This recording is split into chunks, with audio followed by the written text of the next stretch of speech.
adik sekalian? Baik. Baik. Sebelum masuk pelajaran bagian hari ini, Anda materi apa tadi? Agama. Gimana keadaan pelajaran agama? Bahagia, bagus. Oke, harapannya juga ketika Bapak masuk mengadakan materi pelajaran PKN hari ini, semoga keadaan sama juga dengan pembelajaran agama yang tadi. Ya, sebelum kita mulai pembelajaran, alangkah baiknya kita berdoa yang dipimpin oleh Bandasdos. Silakan kepada Bandasdos Bapak tanggapannya. Sebelum belajar, ada baiknya kita berdoa menurut agama dan kepercayaan kita masing-masing. Berdoa dimulai.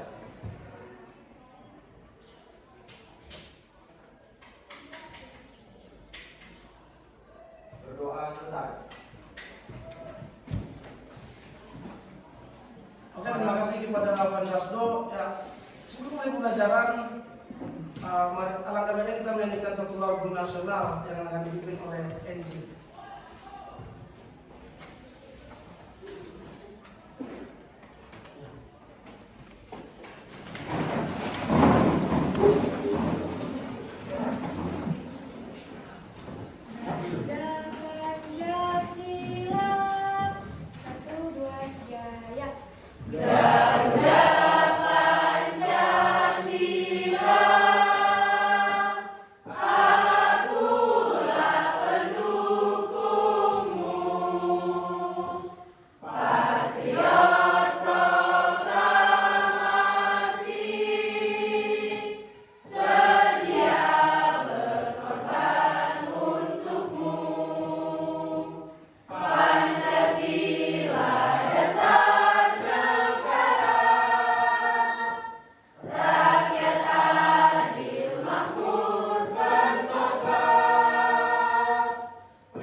Materi hari ini silakan buka bagian C halaman 17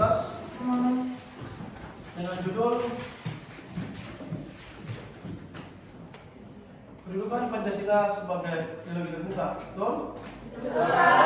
Ya, sebelum memulai materi pelajaran, saya ingin kasih tahu kepada kalian semua bahwa topik pelajaran Pancasila yang harus kita kuasai hari ini adalah beriman dan bertakwa kepada Tuhan Yang Maha Esa, berakhlak mulia, kreatif, dan kerjasama. Oke, sebelum saya memulai pembelajaran, saya ingin memberikan dua pertanyaan untuk kalian, yaitu pertanyaan yang akan menguji tingkat pemahaman Anda. Pertanyaan yang pertama, menurut kalian, ideologi apa saja yang Anda ketahui yang ada di dunia saat ini? Siapa kira-kira bisa menjawab? Ya, silakan Yesa. Perkenalkan, nama saya Nasya Prasuka. Di sini saya akan menjawab pertanyaan dari Bapak.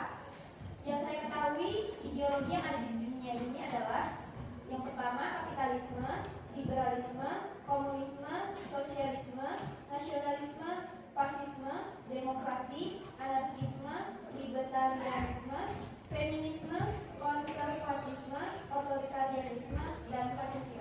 Oke, terima kasih kepada Nasya. Ya, berdasarkan apa yang dikatakan Nasya itu cuma nama ideologinya. Bagaimana isinya, bagaimana ciri-cirinya, itu sudah Anda kerjakan dengan tugas kelompok seperti yang kita bagikan minggu lalu. Harapannya berdasarkan kesepakatan minggu lalu, ada dua kelompok yang hari ini mempresentasikan hasil karyanya. Apakah sudah siap? Oke, pertanyaan kedua. Setiap negara pasti memiliki suatu ideologi. Apa pentingnya ideologi bagi suatu negara? Ada kira-kira bisa jawab? Silakan kepada Melisa. Perkenalkan, nama saya Melisa Manik. Di sini saya akan menjawab pertanyaan. Pentingnya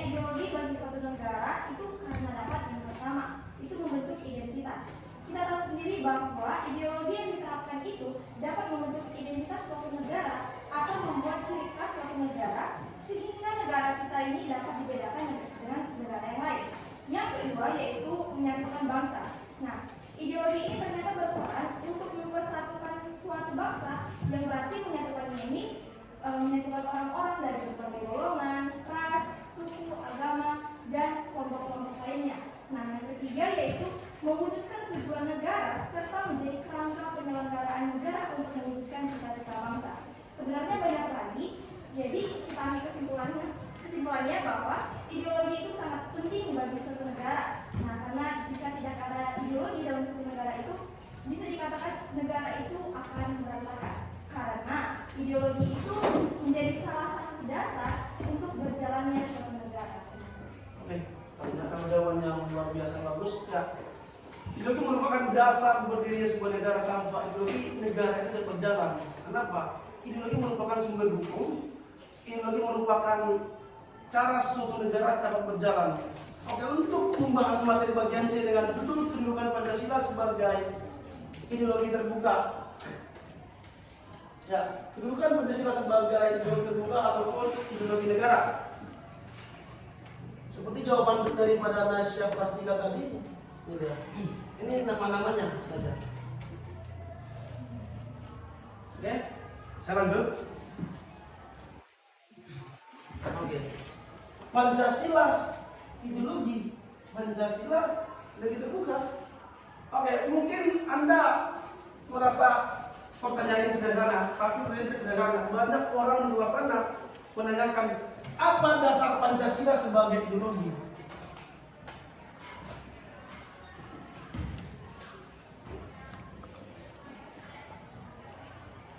Kenapa?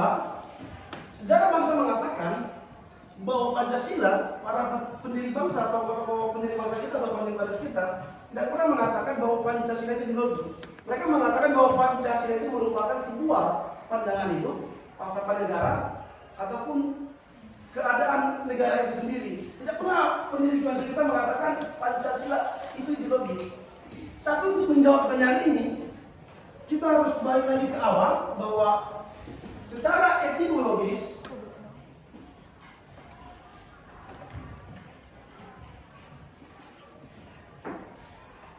ini adalah cabang ilmu pengetahuan yang mencari asal usul suatu kata. Berasal dari bahasa Yunani, terdiri dari dua suku kata. Yang pertama dia idea, yang kedua dia logos. Idea artinya apa? Ide, gagasan, konsep, cita-cita. Oke, masih banyak pengertian lainnya. Logos, ilmu pengetahuan. Jadi kalau kita satukan yang dua kata ini menjadi ilmu pengetahuan tentang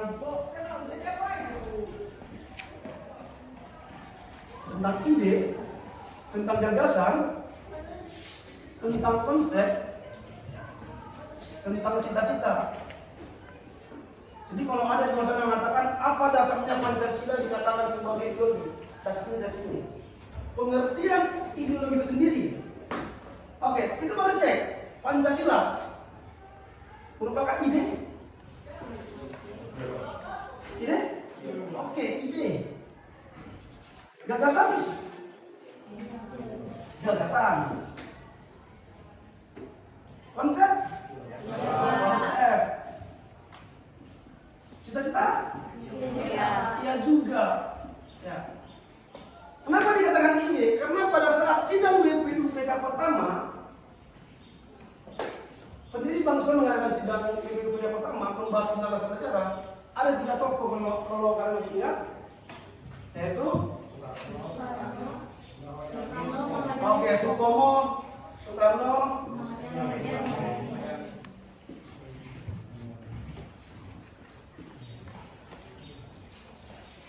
mereka kan memberikan ide, mereka kan memberikan gagasan, mereka juga memberikan konsep tentang apa? Dasar negara. Sah dong berarti bahwa ideologi Pancasila itu merupakan sebagai sebuah ideologi. Kalau ada pertanyaan seperti itu di luar sana yang mengatakan apa dasarnya Anda mengatakan Pancasila sebagai ideologi? Beginilah cara menjawabnya. Paham? Oke, selain daripada itu, mari kita lihat lagi ke slide saya. Bahwa berdasarkan Keputusan MPR nomor 18 garing MPR garing 1998 tentang pedoman penghayatan dan pengamalan Pancasila atau Eka Prasetya Pancakarya dan penetapan tentang penegasan Pancasila sebagai dasar negara. Karena dasar negara merupakan konsep, ide juga dan gagasan juga. Jadi salah Pancasila itu sebagai ya, jika Anda di luar sana ada pertanyaan, Anda jangan gagal menjawabnya. Itu dasarnya. Karena saya melihat ada berbagai di media sosial mengatakan Pancasila itu tidak ideologi. Kenapa? Sejarahnya pendiri bangsa kita tidak pernah mengatakan Pancasila itu sebagai ideologi. Ada juga mengatakan di media sosial saya lihat bahwa ideologi itu hanya untuk orang-orang bodoh katanya itu. Kenapa? Mempertahankan gagasannya semati-matinya. Ini kata di media sosial itu ada tokoh di Indonesia ini memang media sosial yang mengatakan seperti itu, tapi nggak perlu saya sebut namanya. Ini mengatakan bahwa ideologi itu sebenarnya hanya milik fasisme. Kenapa? Dia mempertahankan keinginannya sendiri. Dia akan mempertahankan dirinya, tidak akan terima dengan masukan orang lain. Itulah yang dikatakan oleh tokoh tersebut. Tapi cara menjawabnya seperti ini. Oke? Ya, Pancasila ideologi terbuka. Bagaimana menjawabnya nanti? Kita masuk kepada pernyataan Kunto Wibisono Siswo Miharjo. Beliau merupakan seorang tokoh cendekiawan atau orang yang berkutat di bidang ilmu pengetahuan. Dia pernah jadi rektornya UGM. Ya, dia menulis buku juga. Bukunya sudah banyak di luar-luar sana. Kalau Anda pengen mengetahuinya, ya, dia mengatakan ada 3 syarat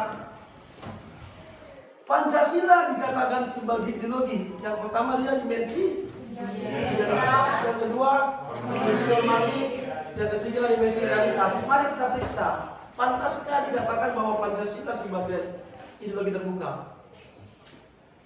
Dimensi idealitas. Pertama, nilai-nilai yang terkandung dalam suatu ideologi diwujudkan dalam kehidupan nyata. Pertanyaan mendasar. Pancasila untuk dimensi realitas dilaksanakan? Tuhan yang Maha Esa, kemanusiaan yang bernegara, persatuan Indonesia sampai ke sosial dilaksanakan? Oke, dalam kehidupan nyata kita harus melaksanakan itu. Yang kedua, dimensi normatif.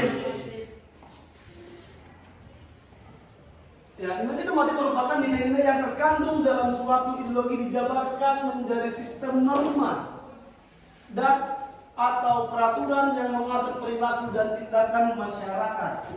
Mari kita cek lagi untuk pernyataan itu. Ada dalam Pancasila? Ada.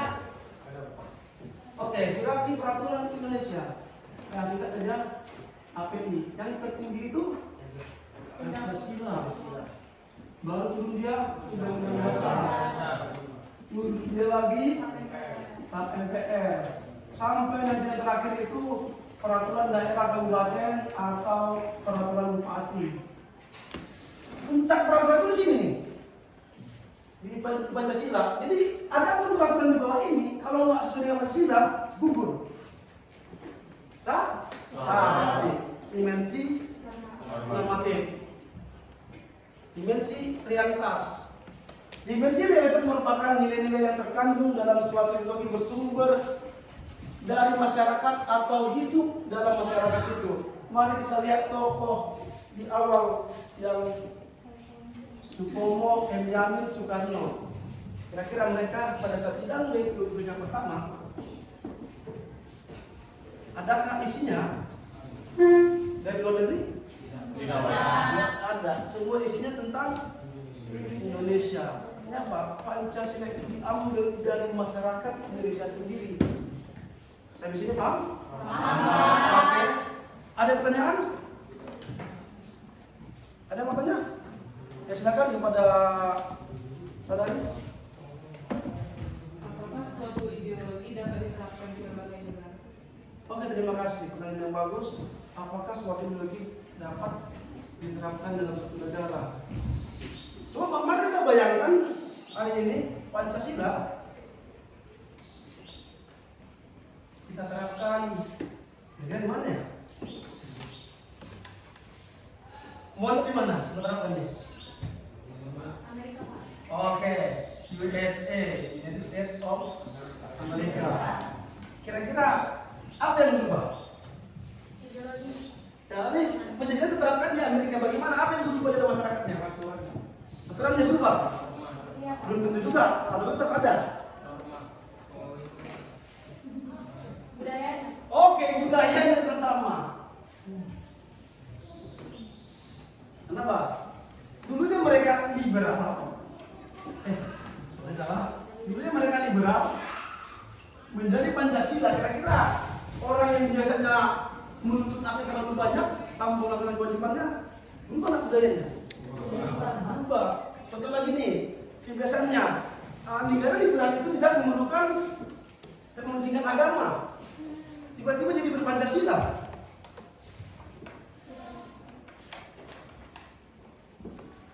Mereka dulu ini tidak peduli dengan agama. Maka kita lihat di negara-negara liberal bahwa banyaknya orang-orang yang beragnostik atau jadi orang ateis, tidak percaya agama, tidak percaya agama. Ya kan? Tiba-tiba jadi Pancasila. Apa kata Pancasila yang pertama? Jadi semua orang di negara Amerika ketika Pancasila diterapkan, beragama mereka boleh enggak? Lebih baik keluar, kan seperti itu. Dan berubah budayanya, sosialnya. Oke, mari kita lihat negara-negara liberal bahwa jiwa sosial mereka itu kurang. Siapa lo, siapa gue. Ya kan? Mau apapun keadaanmu, ya selama kamu nggak menyinggung saya, maka boleh. Contoh nih, negara liberal, maaf ya, berciuman di depan umum itu lumrah kan? Normal kan? Coba ketika jadi Pancasila, kemanusiaan yang beradab, keadilan sosial, coba bagaimana keadaannya? Kalau hari ini tiba-tiba Amerika tidak ideologinya menjadi Pancasila, ada yang berubah pastinya. Yang berubah itu sosial dan inilah yang nampak. Bisa diterapkan, bisa, tapi tidak sebagaimana baiknya. Liberal juga demikian. Kalau liberal per hari ini masuk ke Indonesia, Pancasila dikatakan jadi liberalisme, budaya kita berubah, tapi ada sebagian yang tidak berubah. Bisa diterapkan, bisa, tapi tidak baik. Ada cacatnya, ada kekurangannya begitu. Yang biasanya semuanya makan hotdog atau pizza, atau lagi yang kripiti. Yang biasanya makan burger itu tiba-tiba makan singkong tuh. Makan rendang kan gitu dia. Kenapa budaya sosial sudah berubah begitu? Oke? Ada lagi pertanyaan? Yang kedua? Coba. Ya silakan kembali. Karena nama saya Pramono Cemari, di sini saya akan bertanya bahwa dapatkah Pancasila tersebut dapat menjawab perkembangan zaman di masa depan? Oke. Dapatkah Pancasila dapat di perkembangan zaman di masa depan? Ya, saya guru PKN, saya belajar Pancasila selama 6 tahun.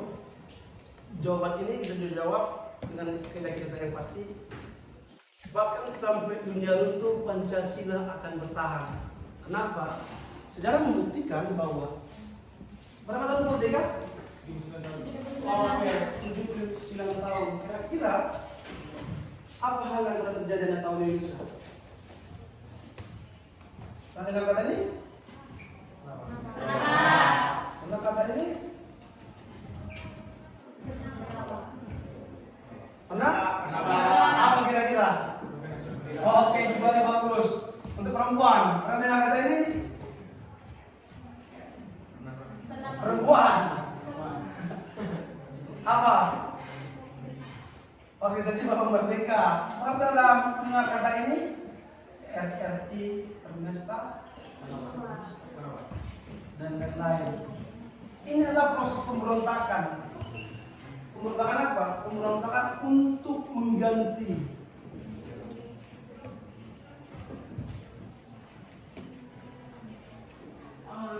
Ini ada ini agak ini bilang DI. Mereka ini itu DI ingin menggantikan Pancasila menjadi syariat Islam. OPM ingin mengganti Pancasila di Papua. GAM juga demikian. PKI apalagi ingin mengganti Pancasila menjadi komunisme. Mereka runtuh. Pancasila akan bertahan.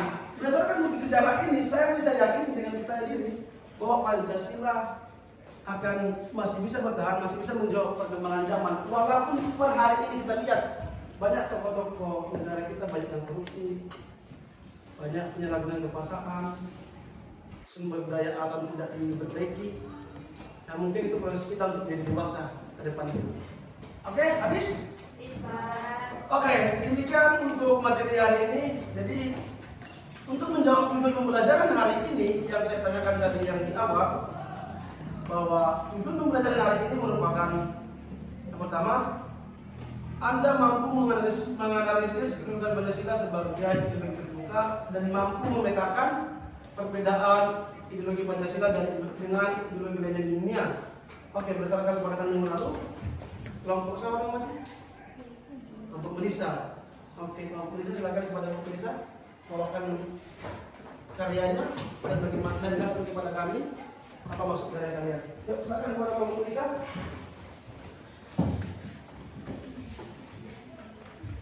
Yang mana belum bisa nih, depan nih.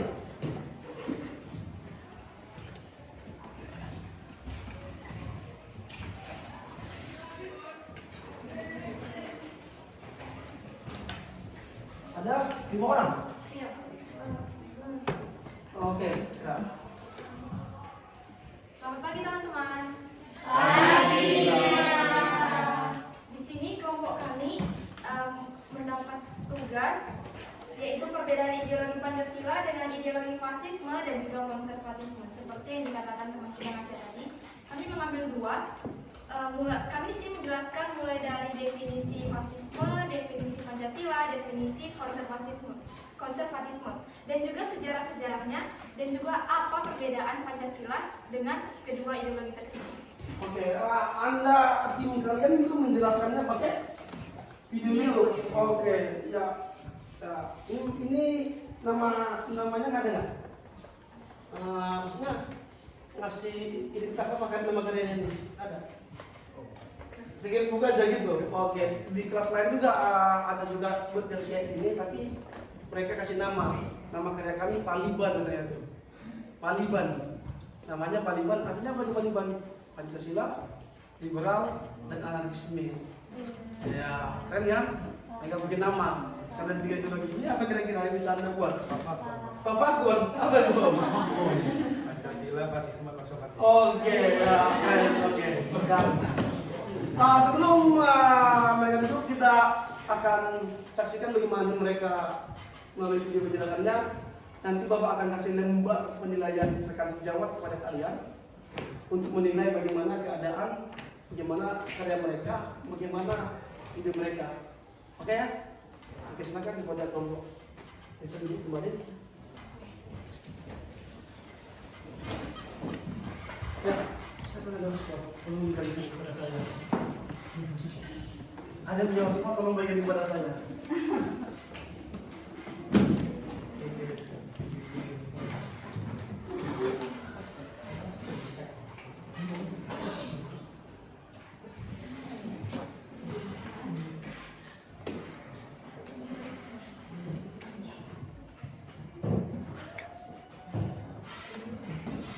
Oke, kita akan menyaksikan bagaimana video pembelajaran atau video materi yang dibuat oleh timnya Indonesia tadi. Ya, mari tonton. Nanti setelah menonton ini nanti saya akan bagikan lembar penilaian rekan sejawat kepada 5 kelompok lainnya.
tidak mendengar, Pantas Bro silakan ambil notebook kita. Saya ini kasih jenak ya.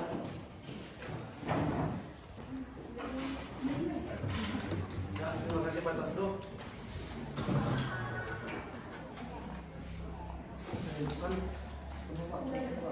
Tulis soalnya. Biasa aja tadi.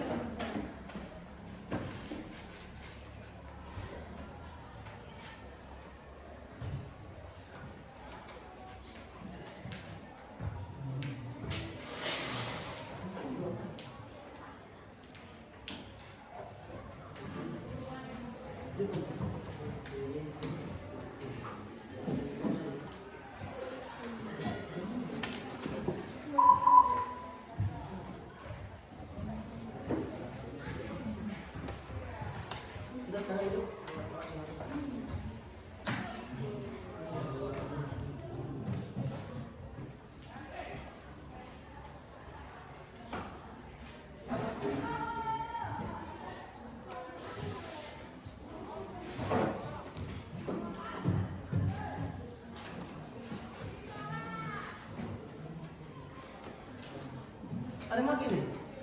Enggak ada kan? Nanti Mas Bapak sudah tiga banyak kalau speakernya.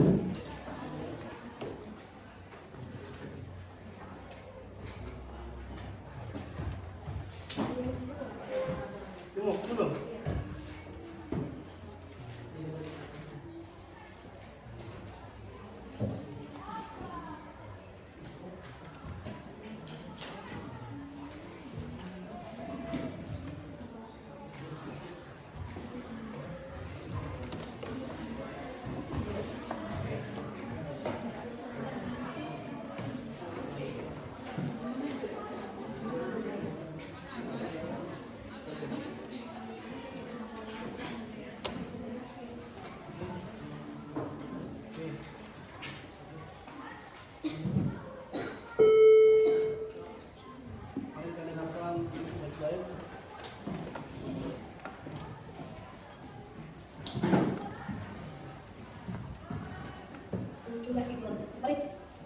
Yang kedua adalah rasialisme dan intoleransi. Menurut Dr. dalam sebuah hal, kaum elit lebih unggul dan lebih berpotensi daripada kaum justru pada yang kecil tidak sekali dengan kaum. Yang keempat adalah totalitas. Untuk mencapai tujuan, kaum Kristen adalah kaum total yang menentukan sesuatu. Apa biasa disebut dengan kaum ideal? Nah, ini dialami hanya untuk turunnya dan ditempatkan di tempat tiga, yaitu tinggal di tempat anak, kunci di dapur dan church di gereja. Yang kelima, yaitu yang terakhir, yaitu tentang pemerintahan oleh kaum elit. Di dalam prinsip Marxis, pemerintahan harus dipimpin oleh kaum elit atau biasa kita sebut dengan dicuri oleh kaum elit yang biasa disebut dengan kaum masyarakat. Jika terdapat pertentangan, maka pendapat yang didapat hanya kelompok kaum elit tersebut. Hai, nama saya Melissa Liliana. Wah, ada teman juga.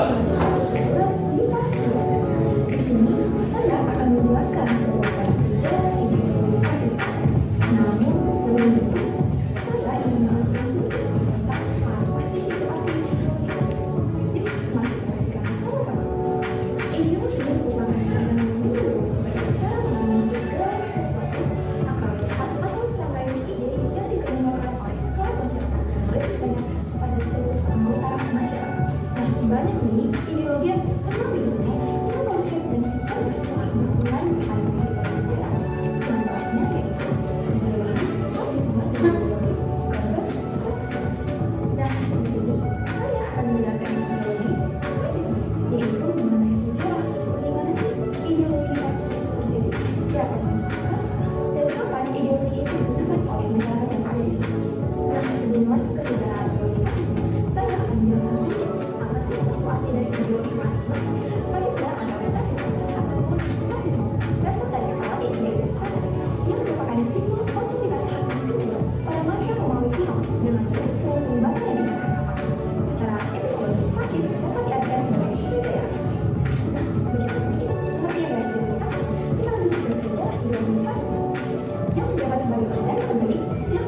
Nah, dapat kita ketahui konservatisme artinya adalah sebuah filsafat politik mendukung nilai-nilai tradisional. Kemudian nama konservatisme diambil dari bahasa Latin yaitu conservare yang artinya melestarikan, menjaga dan memelihara dan lain-lain.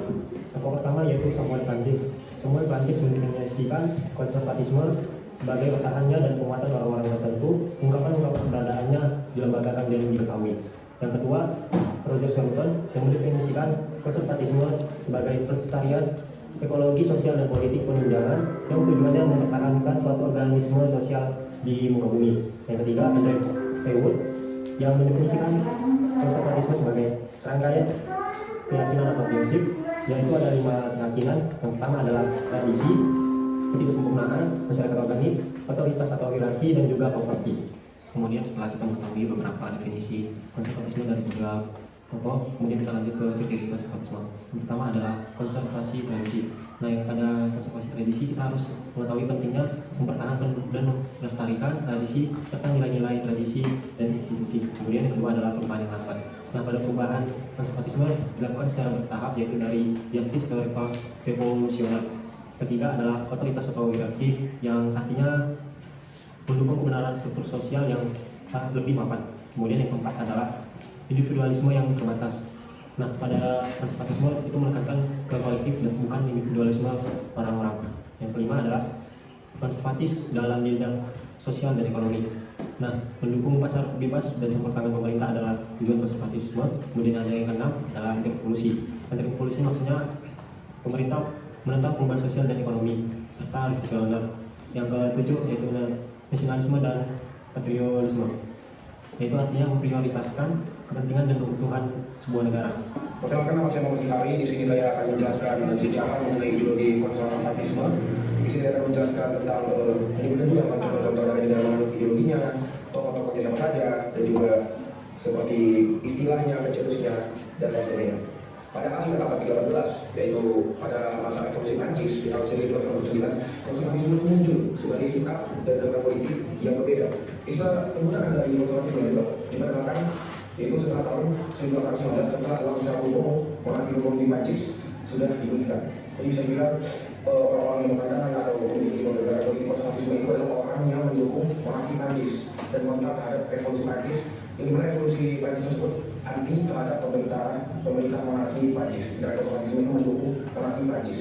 Istilah konservatisme itu sudah digunakan yaitu sebagai kata yaitu seorang penulis dan penulis dari Inggris bernama John Seward yang menggunakan konservatisme untuk menggunakan suatu kata yang sangat berpotensi bagi dia ada di Inggris yang mendukung dengan istilah konservatisme dia menggunakan istilah tersebut untuk menggambarkan ideologi atau pemahaman dari kata tersebut. Jadi yang kedua adalah istilah yang menyebut sikap hukum dan dia merupakan pembela hak yang berasal dari negara di Amerika Serikat. Dia menggunakan istilah konservatif dalam pembelaan hak tersebut. Sekarang saya ingin menjelaskan berdasarkan kelompok untuk jalan konservatisme modern yang bernama Campbell. Di sini saya akan ini menciptakan atau menuliskannya buku tulisan yang berjudul Reflections on the Revolution in France di pada tahun 1920 yang mana mereka ini mengekspresikan penolakan dan kaum konservatif terhadap revolusi Prancis yang sedang berlangsung di Prancis pada hari itu, di mana bagi mereka para kaum konservatif revolusi Prancis adalah revolusi yang bukan melakukan metode keras kekerasan dan metode yang tradisional yang membuat revolusi ini lebih macam apa lebih besar daripada kita menjelaskan. Jadi mereka itu tidak Ini gimana? Ini ngapal atau memahami? Memahami. Langsung artinya langsung orang itu jangan. Kenapa sih tadi videonya? Yang tadi masih kaku. Contoh tadi yang bukan Noel ya? Nah, tadi jadi kaku. Jadi apa sih kalau sebenarnya masuk gitu? Apa lanjutkan? bukan metode revolusi Prancis, metode yang digunakan oleh para revolusioner. Dan mereka itu para konservatif lebih pemerintah monarki Prancis pada kala itu. Nah, di sini saya jelaskan contoh-contoh negara yang mengalami ideologi konservatisme. Jadi yang pertama adalah Italia, yang kedua adalah India, kemudian Jepang, yang keempat adalah Iran, yang kelima Israel, yang dalam Perang yang ketujuh Rusia, yang kedua Singapura, dan yang terakhir adalah Korea Selatan.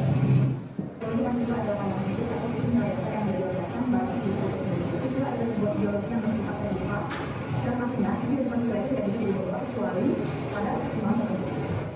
Pancasila adalah hasil dari konsep sosial.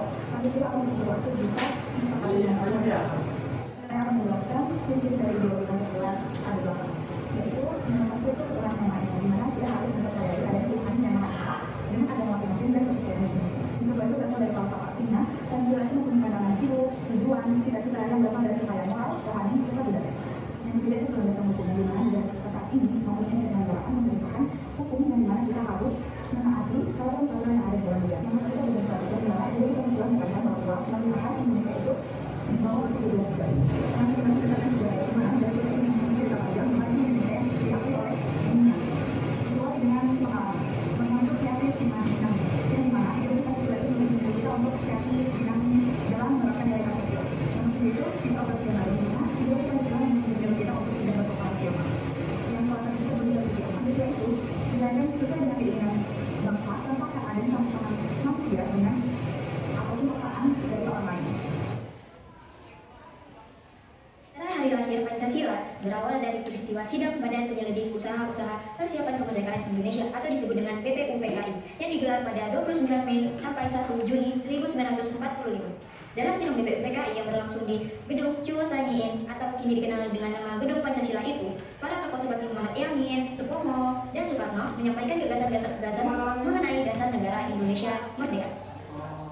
Barulah pada 1 Juni 1945, I.A. Soekarno menyampaikan gagasannya mengenai dasar negara yang diberi nama Pancasila, yang artinya Panca artinya lima dan Sila artinya prinsip atau asas. Kelima dasar yang disampaikan Soekarno untuk negara Indonesia mengandung prinsip kebangsaan, internasionalisme atau kemanusiaan, mufakat atau demokrasi, kesejahteraan sosial, dan ketuhanan. Menindaklanjuti rumusan Pancasila yang digagas oleh Soekarno tersebut, panitia BPUPKI membentuk panitia yang lebih kecil dan disebut panitia 9, yang diisi oleh 9 nama orang-orang pilihan untuk menyempurnakan isi Pancasila. Mereka adalah I.A. Soekarno, Muhammad Hatta, Agus Salim, Muhammad Yamin, Adi Kusnama Joko Sujoso, Wahid Hasyim, Mr. A. Maranis, Ahmad Subarjo, serta Abdul Rahman Mudakir. Kesembilan tokoh itu kemudian merumuskan isi Pancasila yang dikenal sebagai Piagam Jakarta pada 22 Juni 1945 menjadi seperti berikut. Ketuhanan dengan kewajiban menjalankan syariat Islam bagi pemeluknya, kemanusiaan yang adil dan beradab, persatuan Indonesia, kerakyatan yang dipimpin oleh umat, kebijaksanaan dalam permusyawaratan atau permohonan keadilan sosial bagi seluruh rakyat Indonesia. Namun setelah kemerdekaan Indonesia, Panitia Pelaksanaan Kemerdekaan Indonesia atau PPKI melakukan sidang pada 18 Agustus 1945. Dalam sidang ini dihapus sebagai kalimat dalam Piagam Jakarta. Penghapusan ini didasari oleh pandangan sejumlah pihak yang menilai bahwa isi Pancasila terlalu berasaskan Islam, padahal Indonesia terdiri dari berbagai agama. Asal-usul tersebut, para tokoh sepakat mengubah rumusan dasar negara dalam Piagam Jakarta demi terjaganya keutuhan Negara Kesatuan Republik Indonesia, sehingga isi Pancasila berubah menjadi ketuhanan yang Maha Esa.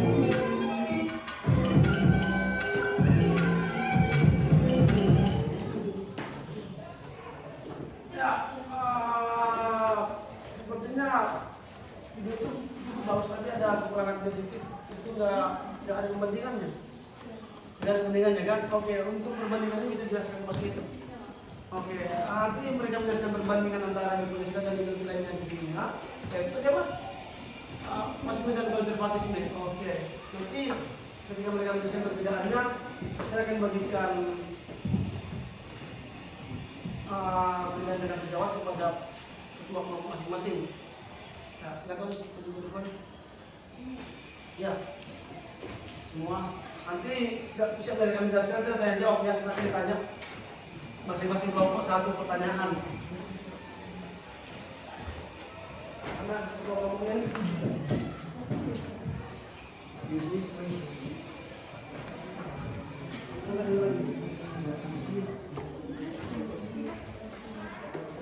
Saya ulangi, selamat pagi teman-teman. Oke, setuju ya. Kalau ada teman mengucapkan salam, boleh dengan salam juga. Nah, silakan ulangi. Selamat pagi. Selamat pagi teman-teman. Nah, setelah menonton video kami tadi, karena ada sedikit kekurangan, yaitu kami tidak mencantumkan apa sih perbedaan Pancasila dengan perbedaan ideologi fasisme dan juga konservatisme. Nah, di sini kami mengambil 3 di antaranya. Yang pertama, sifat ideologinya. Kita tahu sendiri bahwa Pancasila atau sifat ideologi Pancasila itu merupakan sifat ideologi yang terbuka, sedangkan fasisme dan konservatisme itu merupakan ideologi yang tertutup. Nah, Ideologi terbuka itu teman-teman didasari pada kekayaan rohani, moral, dan budaya masyarakat. Sedangkan ideologi tertutup itu diberikan oleh suatu negara, tidak didasari oleh masyarakat namun diberikan oleh kepentingan negara. Yang kedua yaitu ciri-ciri ideologinya. Pancasila itu teman-teman bersifat dinamis, terbuka, dan juga kreatif. Fasisme itu bersifat otoriter, fanatik, dan juga dogmatik. Sedangkan konservatisme itu bersifat otoritas dan hierarki, individualismenya itu terbatas, konservatif dalam bidang sosial dan ekonomi, dan anti revolusi. Nah, yang ketiga yaitu perbedaan pada prinsip-prinsipnya. Pancasila itu mengakui dan menghormati ketuhanan yang Maha Esa, mengutamakan keseimbangan antara hak dan juga kewajiban. Sedangkan fasisme itu menolak pembagian sosial berdasarkan kelas ekonomi dan menekankan kekuatan negara, supremasi ras, serta penindasan terhadap perbedaan. Sedangkan jika konservatisme itu percaya bahwa adanya moral yang kekal, berpegang teguh pada adat istiadat, konvensi dan berkesinambungan, dan yakin bahwa kebebasan dan kepemilikan saling terkait. Nah, jadi itu saja perbedaan-perbedaan dari antara ideologi fasisme, ideologi konservatisme, dan juga ideologi Pancasila. Sekian penjelasan dari saya, dari kami kelompok 3. Saya ucapkan terima kasih dan selamat pagi. Oke, sebelum duduk masing-masing perwakilan kelompok memberikan satu pertanyaan untuk mereka. Nah, silakan dia ambil catatannya bila duduk. Iya. Masing-masing kelompok memberikan pertanyaan kepada mereka.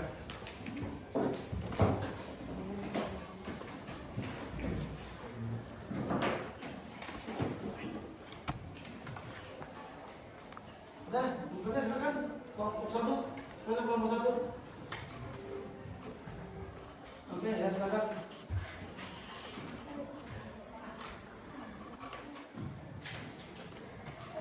Ya, kelompok berapa? Ya silakan sebut nama dan kelompok mana. Perkenalkan, nama saya Syafa. Saya berasal dari kelompok 2. Di sini saya ingin bertanya kepada kelompok 3. Apa sih kelebihan dan kekurangan dari ideologi fasisme? Oke, apa kekurangan dan kelebihan dari ideologi fasisme? Oke, terima kasih. Nah, next, berapa lagi? Saya. Siapa? Nama. Perkenalkan, saya Syara Kirani. Saya dari kelompok 4. Saya ingin bertanya, siapa pendiri dari fasisme, ideologi fasisme? Pendiri ideologi fasisme. Pencetus dan pendiri zaman tuh.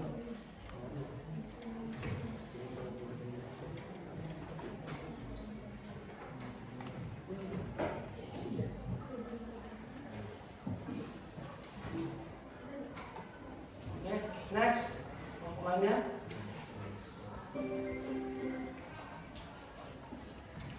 Sudah ada mewakili? Ya, pertanyaannya itu berdampak baik untuk kelompoknya apabila ada yang bertanya begini. Nah, mungkin kan saya mendampingi dari kelompok kalian. Ada? Ya, jangan takut-takut. Silakan. Lantas dok? Sudah cukup terwakil Pak, pertanyaan dari kelompok lain Pak. Oke ya. Silakan tutup kalau demikian. Nah, izinkan kami menjawab jawabannya. Ya, enggak, itu ada di gubernur mencari kerja sama kelompok lain yang begini. Oke. Terima kasih bagi teman-teman yang sudah bertanya kepada kelompok kami. Izinkan kami untuk mendiskusikan terlebih dahulu jawaban-jawaban dari setiap anggota. Nanti kami akan lanjutkan. Saya akhiri sementara. Selamat pagi teman-teman.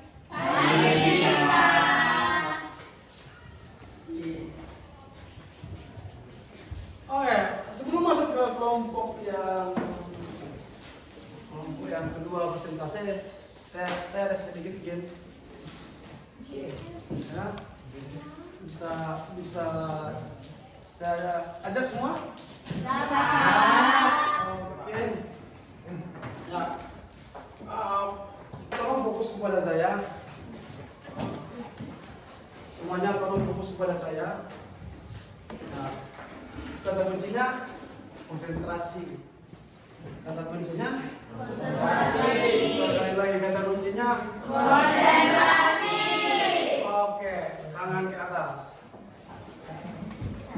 Tangan ke atas. Tangan ke atas. Oke. Tadi kan konsentrasi, tangan dulu ke tangannya. Kata kuncinya konsentrasi. Tangan ke atas. Oke. Ya, putar.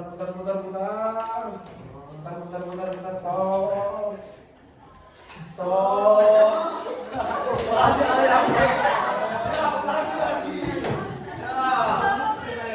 Iya. Nanti kenapa saya perlu memainkan ini? Nanti saya akan jelaskan apa tujuannya.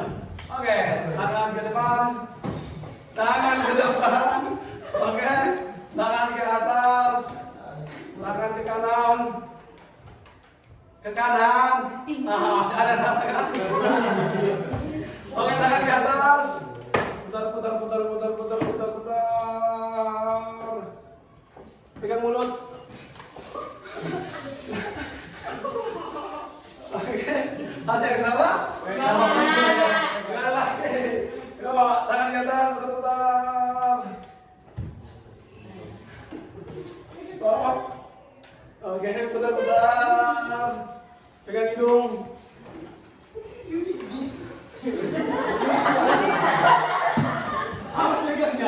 Apa pegangnya?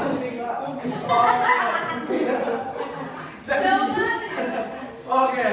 Nah, saya langsung permainan kedua. Sebelum permainan kedua, saya kasih tahu bahwa ada tipe orang dalam proses belajar mengajar. Pertama, dia tipe kinestetik. Dia apa? Dia akan mengikuti ketika ada yang bergerak. Sebenarnya putar, dia stop. Kanan dia berputar. Karena dia pikirannya kinestetik, dia masih putar kok, gitu kan? Jadi diputar terus. Itu dia kinestetik. Yang kedua ada dia namanya visual. Jadi dia melihat.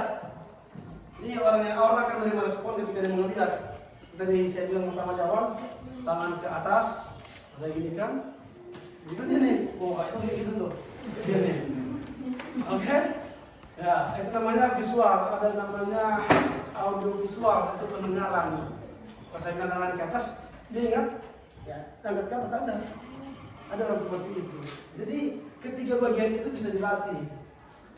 Paham? Ketiga itu bisa dilatih itu apa? Untuk memperbaiki cara pandang Anda. Kita tidak boleh hanya memiliki satu, harus bisa memiliki tiga-tiganya. Walaupun tidak maksimal. Ya, itu penting untuk proses belajar mengajar kita.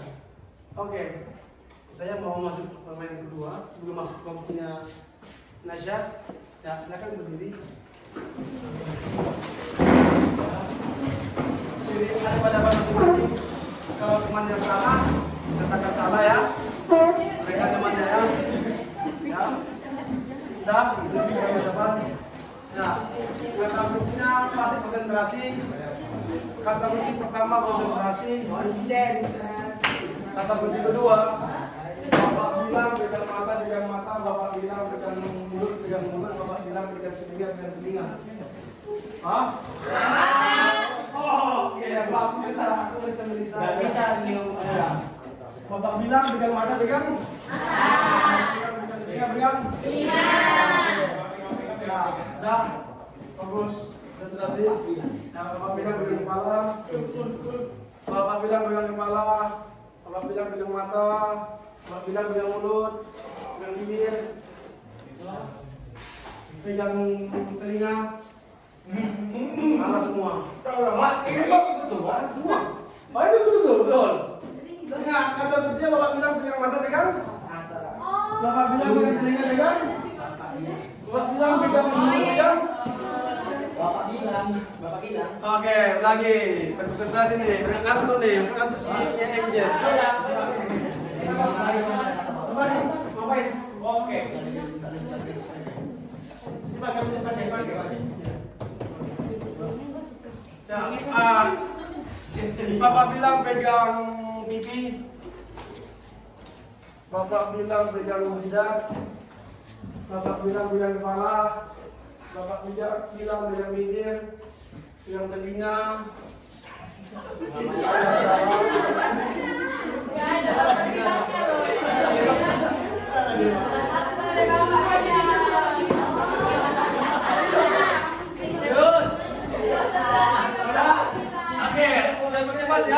Saya percepat ya.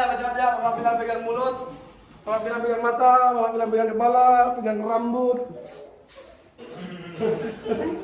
Bapak bilang pegang jidat, Bapak bilang pegang telinga lagi telinga, mata.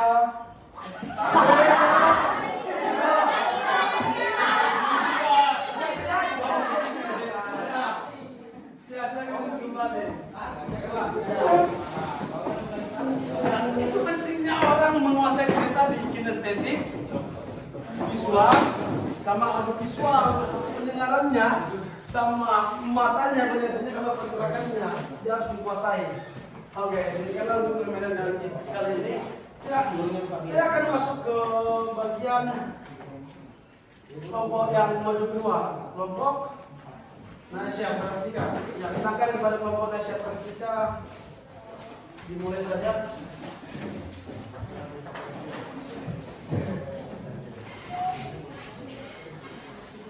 Ini sebut dari sisa ini dong.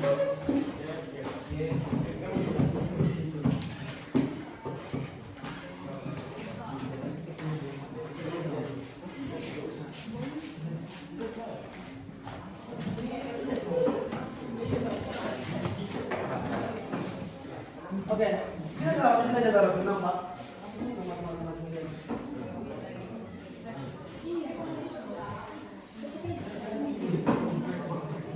Yes. Oke. Nah, silakan buka. Assalamualaikum warahmatullahi wabarakatuh dan selamat pagi teman-teman.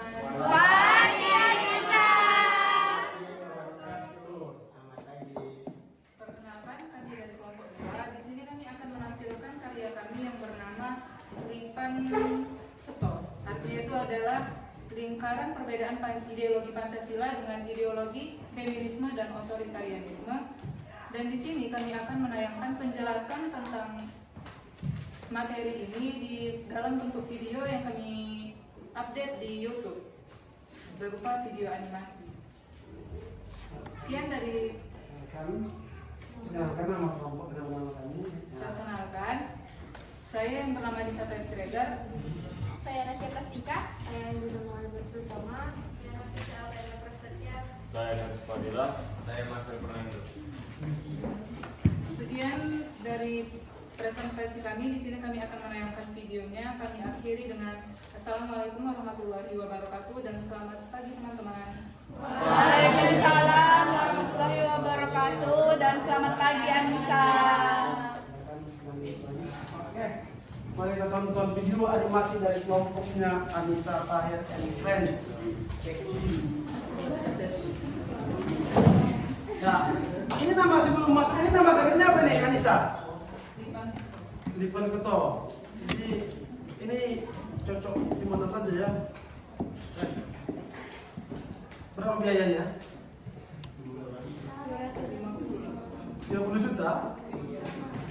30 juta per hari, 30.000, oke. Nah, mari kita saksikan video. Ini berapa video? 2 tadi. Oke.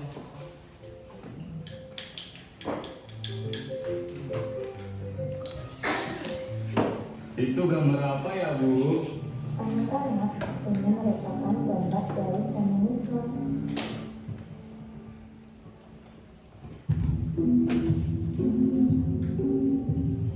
Beda sama zaman dulu, rasanya saat ini perempuan laki-laki udah gak terasa lagi kesenjangannya. Semuanya rasanya baik-baik aja, kayaknya semuanya punya kesempatan yang sama dan setara. Tapi faktanya, kalau dilihat dari jumlah pemimpin dunia, menteri-menteri di Indonesia, posisi karir dan pekerjaan, kesenjangan ternyata masih ada. Itu bikin satu pertanyaan besar yang kita saat ini, apakah kesetaraan itu jadi ilusi semata? Bisa dibilang ya, kesetaraan ini masih belum dirasakan sama semua perempuan.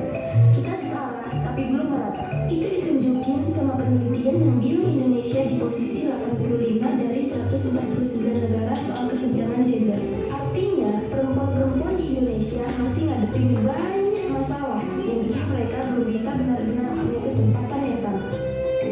Tapi, apakah sebenarnya yang menghambat perempuan untuk memimpin? Masalah besar bisa jadi tentang pernikahan anak yang faktanya 15% anak perempuan di Indonesia menikah di umur kurang dari 18 tahun. Selain itu aja bahaya kesehatan, itu bikin lingkaran kemiskinan semakin besar karena mereka kehilangan hak buat sekolah, bikin kuota ekonomi jadi lemah. Sampai nantinya terjebak dalam siklus yang sama, akhirnya tak bisa lepas dari kemiskinan yang menjerat sejak lama. Itu tentu aja harus dihentikan. Kabar baiknya, pemerintahan lagi merancang peraturan yang menaiki batas minimal perempuan untuk menikah. Oke, tapi kalau mau lepas dari studi, masalah rumit lainnya banyak perempuan hadapi. Dari catcalling di jalan, kekerasan dalam rumah tangga, sampai pemikiran tradisional yang membatin perempuan dalam kontrak pekerjaan domestik rumah tangga. Cita-cita jadi pemimpin dunia terhalang oleh api dalam tungku yang harus dijaga agar tetap menyala. Meski tentu aja jadi ibu rumah tangga sama mulianya, nyatanya ini bikin perempuan harus milih antara karir atau keluarga. Yang bikin persaingan pun menjadi enggak setara. Di sisi lain, lingkungan pekerjaan membentuk laki-laki lebih superior dalam karir. Padahal penelitian nunjukin adanya hubungan erat antara kesejahteraan perempuan dengan tingkat ekonomi suatu negara. Semakin sejahtera kaum hawa, semakin maju ekonomi negaranya. Semua masalah itu nunjukin jalan terjal buat perempuan jadi seorang pemimpin. Pada akhirnya kita mesti sama-sama melawan. Ada banyak panutan yang berhasil nunjukin kalau perempuan bisa dan mampu memimpin dan jadi pahlawan. Kesempatan pendidikan yang terbuka kayak sekarang juga mesti dimanfaatin buat munculin pemimpin-pemimpin perempuan yang baru di masa depan.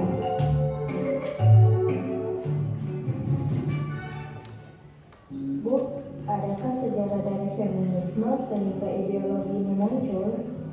Tentu saja, sejarah feminisme dapat dibagi menjadi beberapa gelombang. Gelombang pertama terjadi pada abad ke-19 sampai 20 di negara barat.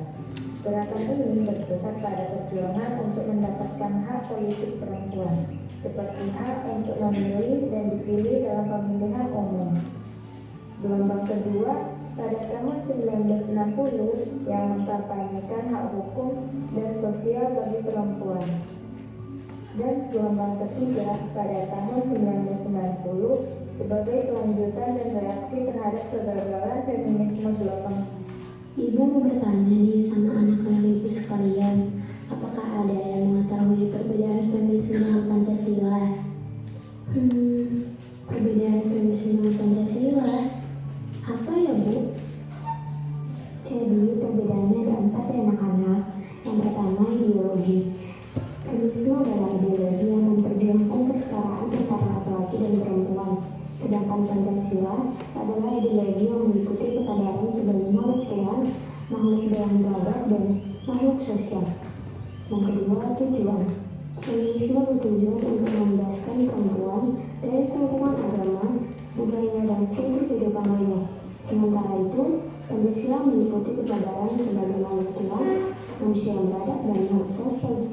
Hal yang ketiga adalah aliran. Feminisme memiliki beragam aliran seperti feminisme liberal, radikal, sosial, marxis, feminis Islam, Anarko-feminis, dan Afro-American feminis. Yang keempat, feminisme Pancasila. Feminisme Pancasila adalah bentuk keadilan gender yang berbasis pada nilai-nilai Pancasila. Feminis Pancasila memperjuangkan pembangunan yang lebih inklusif dan berkeadilan. Oh, jadi begitu ya Bu perbedaannya. Iya nak, jadi lanjut lagi ya ke pembahasan selanjutnya. Jadi Ibu mau bertanya lagi, apakah ada yang mengetahui contoh-contoh dari sistem feminisme? Waduh, contoh-contoh sistem feminisme? Apalagi itu Bu? Ya, tidak ada yang tahu ya. Dan saya akan menjelaskan. Yang pertama, protes di kontes kecantikan Miss Amerika pada tahun 1968. Organisasi di New York Radical Women menggelar protes di kontes kecantikan Miss Amerika dengan membentangkan untuk bertuliskan pembebasan perempuan. Yang kedua, kesepakatan perdamaian di Kolombia. Kesepakatan perdamaian di Kolombia mencakup persyaratan bagi perempuan untuk berpartisipasi dalam keadilan transisi dan mempromosikan hak kepemilikan pedesaan yang diformalkan bagi perempuan. Lalu yang ketiga, penolakan sunat perempuan.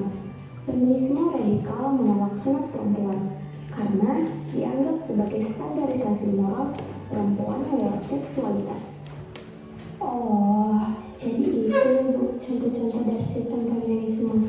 Jadi apakah ada negara yang menganut sistem feminisme? Tentu ada dong, Nas. Ada 7 negara yang menganut sistem feminisme. Yang pertama ialah Swedia. Pemerintah Swedia menyatakan diri sebagai pemerintahan feminis pertama di dunia. Swedia aktif dalam merespon isu-isu internasional dengan mengedepankan aspek feminisme dan kesetaraan. Yang kedua, Kanada. Perempuan di Kanada mendapatkan kesempatan besar dalam dunia politik dan pemerintahan. Yang ketiga, Belanda. Belanda mengadopsi kebijakan luar negeri feminis yang berarti persamaan hak dan kesetaraan menjadi fokus utama seluruh aspek kebijakan luar negeri Belanda. Yang keempat ialah Islandia. Islandia menempati peringkat pertama sebagai negara dengan kesetaraan gender terbaik sejak tahun 2018. Islandia dikenal sebagai negara yang juga memberdayakan perempuan secara maksimal. Yang kelima, Norwegia. Norwegia memiliki kebijakan pengasuh anak yang sangat baik, yaitu ibu dan ayah wajib mengambil cuti kerja selama 14 minggu setelah melahirkan. Lalu yang keenam, Finlandia. Finlandia dinilai telah berhasil mengatasi 82% masalah kesenjangan gender di bidang pendidikan, hak, dan politik. Lalu yang terakhir ialah negara Selandia Baru. Selandia Baru merupakan negara pertama yang memberi kesempatan kepada perempuan untuk punya suara dalam pemilihan umum. Oh, ternyata ada juga ya Bu, negara yang menganut sistem feminisme. Oke, yang kedua ya.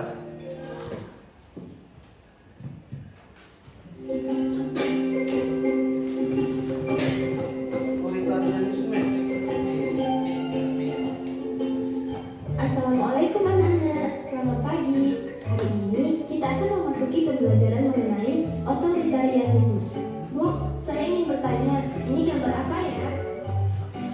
Otoritarianisme adalah bentuk organisasi sosial yang ditandai oleh penyerahan kekuasaan.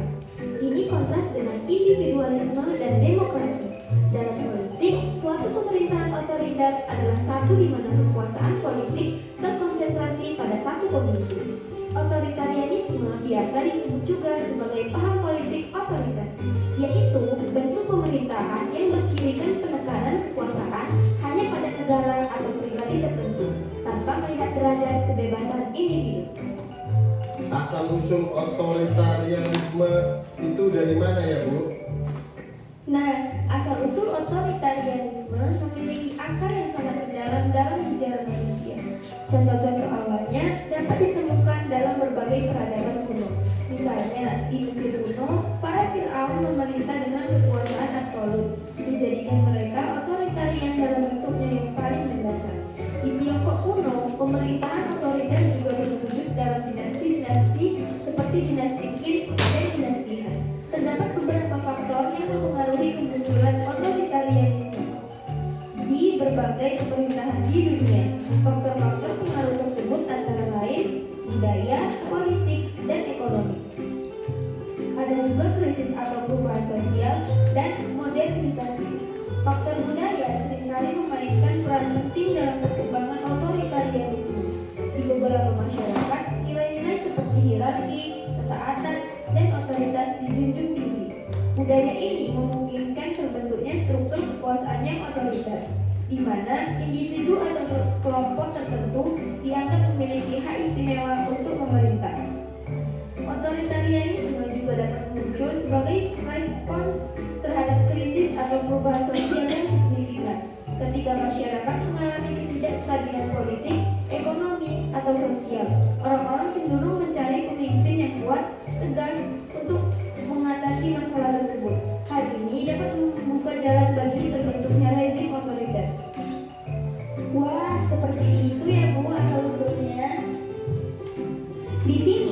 Ibu juga akan menjelaskan perbedaan otoritarianisme dari Pancasila. Perbedaan otoritarianisme atau otoriter dan Pancasila dapat dilihat dari beberapa hal. Di antaranya, yang pertama, hak asasi manusia. Pancasila tidak boleh bertentangan dengan segala aspek kehidupan. Sementara itu, negara otoriter tidak menghormati hak asasi manusia dan kebebasan individu. Yang kedua, pemimpin. Pemimpin otoriter cenderung keras kepala dan kaku, serta memaksakan keinginannya kepada halayak. Yang ketiga, sistem pemerintahan. Negara demokrasi adalah bentuk pemerintahan yang seluruh rakyatnya turut serta memerintah. Sedangkan negara otoriter adalah bentuk pemerintahan yang bercirikan kekuasaan terpusat. Nah, di sini ibu juga mau nanya nih, apakah kalian ada yang tahu contoh dari otoritarianisme? Bu, saya ada nih 2 contohnya. Yang pertama, di Korea Utara tidak terdapat ruang untuk oposisi bersuara. Bila terdapat oposisi atau pihak yang mengkritik pemerintahan Kim Jong-un, nyawanya akan terancam. Yang kedua, Joseph Stalin pada masa kepemimpinannya memegang kendali penuh atas militer negaranya. Militer dijadikan kontrol sosial, bahkan hingga ke tingkat paling rendah di tatanan administrasi di negaranya tersebut. Wah, benar sekali. Yang dibilang teman kamu merupakan 2 contoh dari otoriter. Nah, di sini ada yang tahu tidak negara yang menganut otoritarianisme? Saya, Bu. Beberapa negara yang menganut ideologi otoritarianisme adalah yang pertama, Tiongkok, Rusia, Turki, Iran, Korea Utara, Laos, Republika Afrika Tengah, Myanmar, Arab Saudi, dan Suriah. Wah, benar sekali. Baiklah, sekian pembelajaran kali ini. Semoga apa yang ibu sampaikan dapat bermanfaat bagi anak-anak semuanya. Sampai jumpa di pertemuan selanjutnya ya. Oke, 2 video yang bagus. Ya, kemudian kelompok yang tadi, kelompoknya Nisa adalah ke depan. Silakan buka dengan pertanyaan.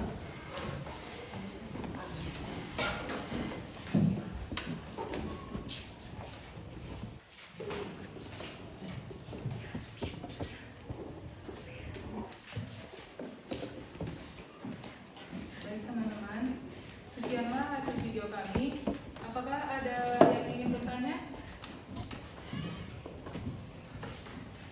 Ya, silakan perkenalkan nama lagi. Perkenalkan, saya Syahrani Ali, saya dari kelompok 4, ingin bertanya, apa saja sifat ideologi feminisme dan otoritarianisme? Sini. Sifat. Oke, apa menurut kalian sifat dari otoritarianisme sama sifat dari feminisme? Sifat. Oke. Ya, silakan. Perkenalkan, nama saya Melisa dan saya dari kelompok 3. Saya bertanya kepada kelompok 2. Sebelumnya ini pernyataan terlebih dahulu. Teman-teman tahu bahwa feminisme itu mempunyai dampak positif bagi suatu negara. Jadi di suatu negara itu antara laki-laki dan perempuan itu setara, tidak ada kesenjangan sosial. Pertanyaan saya, apakah feminisme itu cocok diterapkan di Indonesia? Kita tahu sendiri bahwa pahlawan-pahlawan nasional seperti Raden Ajeng Kartini itu kuat dalam mempertahankan hak asasi bagi perempuan. Jadi, apakah feminisme itu cocok diterapkan di Indonesia? Dan jika cocok, apa kelebihannya? Dan jika tidak cocok, kenapa dia bisa tidak cocok seperti itu? Ya, saya akan dulu aja. Ya, sejarah mengatakan bahwa Indonesia itu jelas sekali negara ini dari sama demokrasi sistemnya patriarki, bukan matriarki. Patriarki itu artinya laki-laki itu lebih digambarkan, lebih diutamakan, lebih dihargai. Tadi mau lihat pembicaraan di Indonesia mengatakan bahwa kira-kira cocok nggak ini Indonesia ini diterapkan di Indonesia. Karena sejarah membuktikan bahwa ada beberapa tokoh perempuan ingin menunjukkan feminisme ini di Indonesia. Kalau cocok, apa alasan Anda? Apa kelebihan yang kalau cocok di Indonesia? Kalau tidak cocok, kenapa kalian tidak cocok? Berarti? Oke, next. Ya silakan. Perkenalkan, nama saya Cica dari Kampus Laura. Saya dari kelompok 6. Di sini saya bertanya, bagaimana keterkaitan atau hubungan antara feminisme dengan ideologi Pancasila? Hubungan? Oke. Lagi-lagi, jadi perempuan semua nanya nih. Mana laki-lakinya nih? Padahal negara ini patriarki. Karena semua patriarki nih. Nah, feminis, kita itu feminis semua. Kapan jiwa leadernya keluar nih? Saya banyak pertanyaan yang bisa saya ajukan. Banyak sekali. Ada. Laki-laki kalau cukup aja gitu. Ya, cepat sudah habis cepat keluar gitu ya. Ya, saya mau kasih sedikit pertanyaan sederhana saja. Nanti bisa dijelaskan kembali. Apa dasar kalian mengatakan negara-negara tadi itu bagian dari Indonesia? Apa dasarnya? Ada negara ini? Ada? India, Selandia, Kanada. Ada Kanada? Finlandia ada nih? Ada? Oh, ya, silakan diberikan juga Permintaan kami untuk mencari jawabannya. Sekian dari presentasi kami. Jika ada kesalahan kami mohon maaf. Kami akhiri dengan wassalamualaikum warahmatullahi wabarakatuh dan selamat pagi. Waalaikumsalam.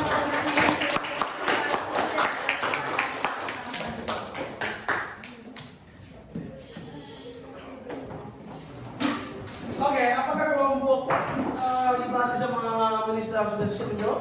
Oke, silakan langsung aja masuk ke depan. Nah, ini kamu aja atau semuanya langsung ini? Menjawab aja. Oke, yang lainnya tinggal aja, Oke, apa? Yang menjawab saja katanya. Ya, tolong perhatikan bagi yang bertanya. Baik, saya buka kembali. Selamat pagi teman-teman.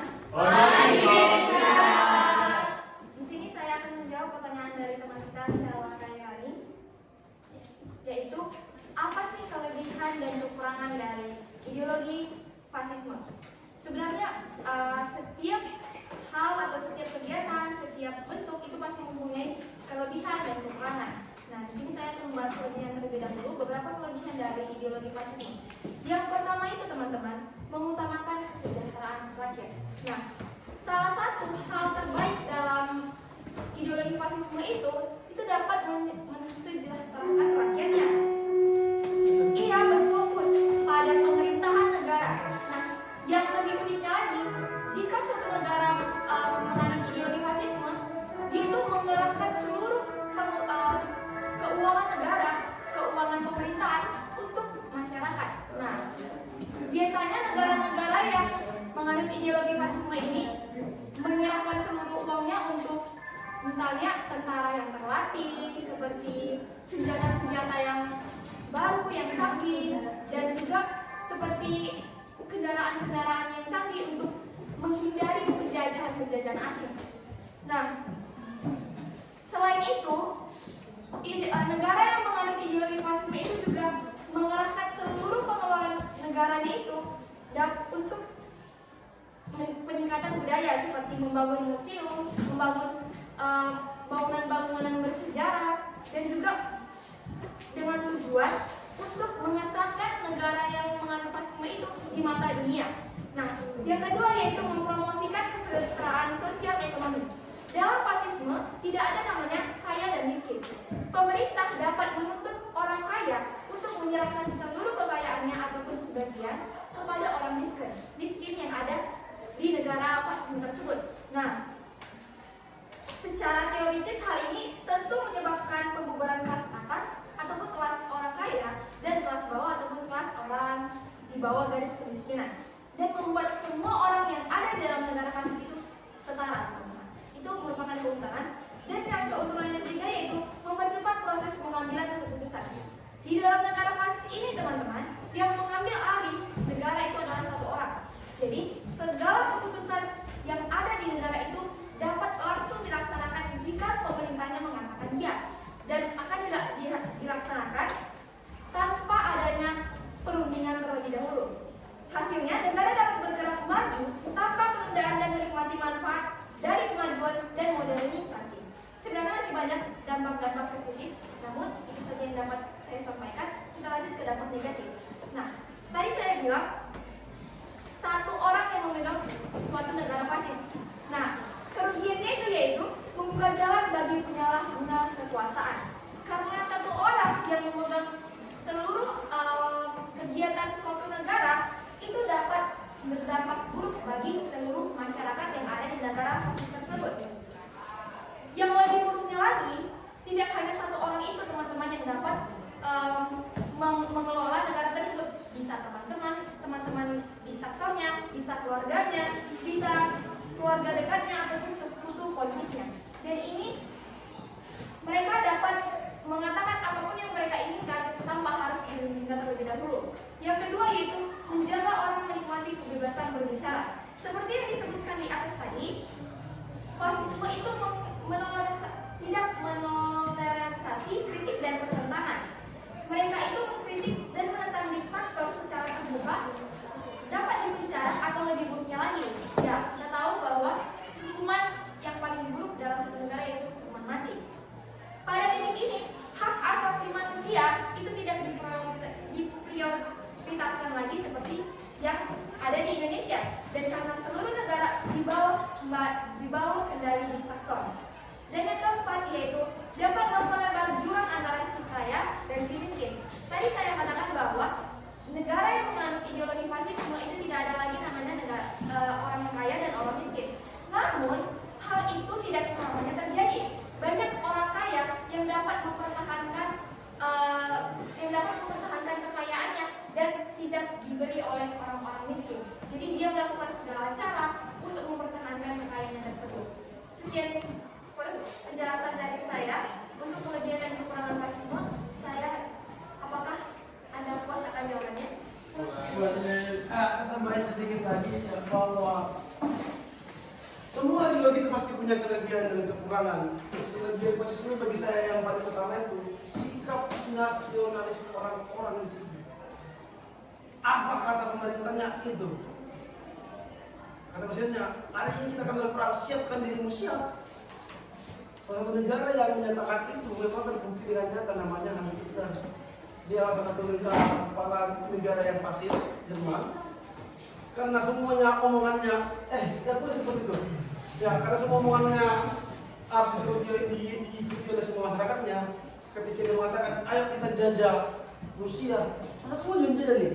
Terbukti mereka menguasai hampir 3/4 Eropa. Bayangkan coba, persentasenya hari ini Jokowi setahun beliau. Itulah kelebihan saya suka. Karena iya, mereka mengecilkan ras lain. Contohnya orang negara orang Jerman itu mengatakan bahwa orang Italia itu, orang Spanyol itu, orang Prancis itu lemah. Kan yang hebat itu. Oke, lanjut ke yang kedua. Di pertanyaan kedua tadi yang dilontarkan oleh Salah dari satu kelompok, yaitu yang ditanyakan adalah siapa pendiri dari ideologi fasisme. Di sini saya ingin menjawab, tokoh yang mendirikan ideologi fasisme itu adalah orang Italia. Walaupun yang kedua tadi yang paling panjang itu adalah Adolf Hitler yang berasal dari Jerman. Yang pertama sebenarnya adalah Benito Mussolini yang membuat Adolf Hitler menjadi terinspirasi untuk membuat negara menjadi berideologi fasis. Jadi si Benito Mussolini ini berasal dari Italia.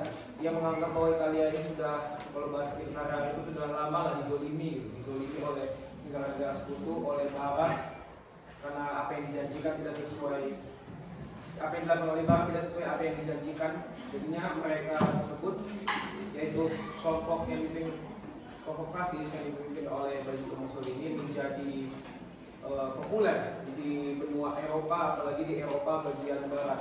Jadi dikarenakan sifat mereka yang sangat ultranasionalis yang ada di Italia, sehingga saya itu sekitar tahun 1930-an 1933 atau sebelumnya yang membuat Jerman di tangan Adolf Hitler yang awalnya menjadi kanselir Jerman, yang setelah itu menjadi pemimpin di tahun 1936 merubah total ideologi Jerman yang pada itu masih demokrasi republik menjadi fasisme.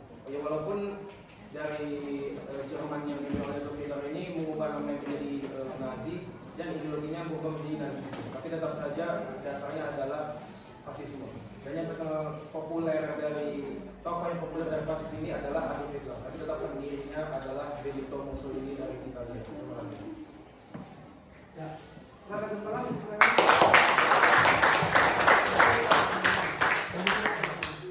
Demikianlah jawaban dari kelompok kami, kelompok 3. Jika ada kekurangan ataupun salah kata kami mohon maaf. Sekian dan terima kasih dan selamat pagi teman-teman. Pagi Melisa. Pagi di pagi. Berhubung waktu kita sudah habis, saya akan menutup aja bahwa hari ini untuk kelompoknya Anissa mungkin minggu depan akan menjawab pertanyaannya.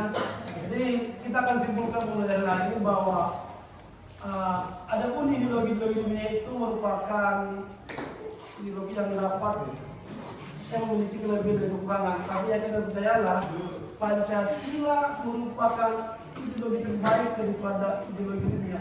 Contoh saya maksudnya.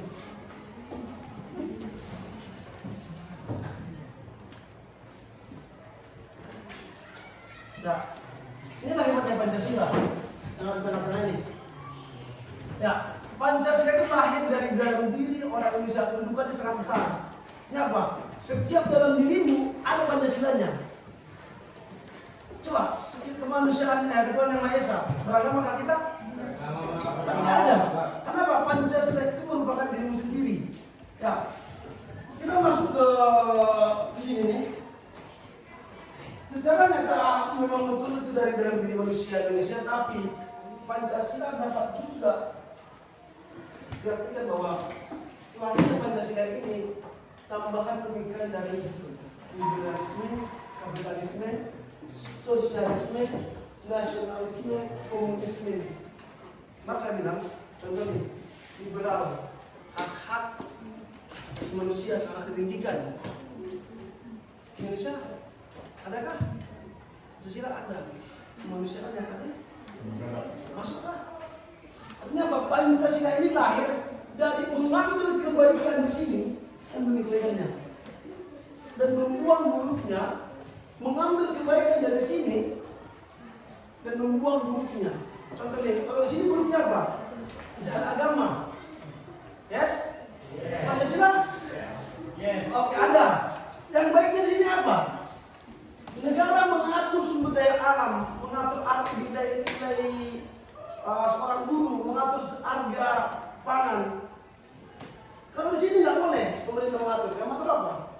Pengusaha yang punya duit yang mengatur harga pasar, yang mengatur gaji pekerja. Di sini enggak. Yang mengatur pemerintah. Yang baik di sini diambil Pancasilanya. Kira-kira upah buruh Indonesia siapa yang ngatur? Pemerintah. Ada namanya UMR, upah minimum regional, atau UMP, upah minimum provinsi.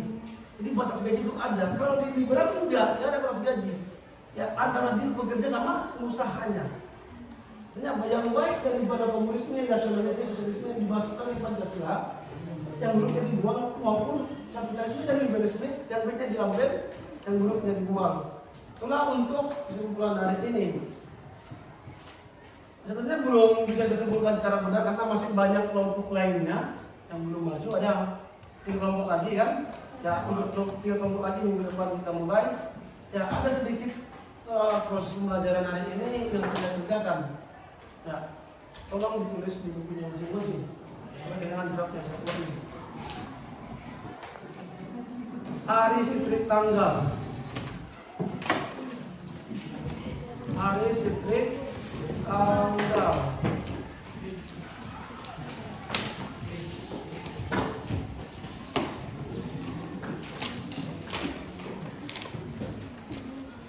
Pertanyaan pertama dari proses belajar hari ini, hal yang saya pahami adalah tanggal. Saya kan sungguh. Oke, pertanyaan keduanya sama juga. Dari proses belajar hari ini, saya ingin lebih mengetahui lebih dalam. Dari proses belajar hari ini, saya ingin lebih mengetahui lebih dalam tentang apa? Kira-kira yang mana mau? Pertanyaan yang dijawab nanti dikumpul sama saya. Oke? Oke, Pak. Ya.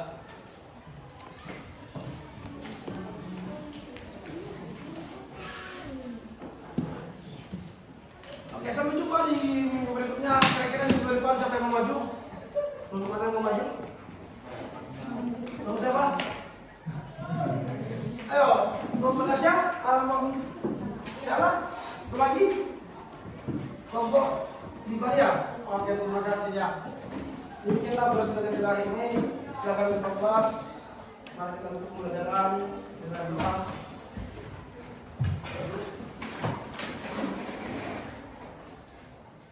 Untuk menutup pembelajaran pada hari ini, Anda berdoa menurut agama dan kepercayaan kita masing-masing. Berdoa dimulai.